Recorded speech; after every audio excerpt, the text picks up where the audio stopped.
Hello everyone and welcome back to another video from Crazy Gamer.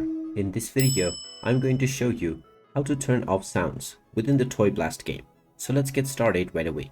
First of all, open up the Toy Blast game on your device, and once you open it up, complete the basic tutorial levels if you're playing for the first time.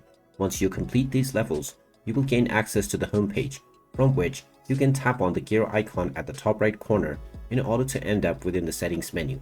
Now, from the settings page, you will see the sound effects as well as the music icon. You can simply tap on them to disable these, and it will immediately turn off the sounds as well as music within your game.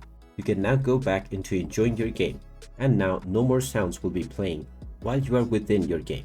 You can change this setting at any time by going back into the settings page and then tapping on the same buttons. And there you have it. That is how easy it is to turn off the sounds within the Toy Blast game. If you find this video helpful, make sure you hit that like button and subscribe to our channel if you haven't done so already.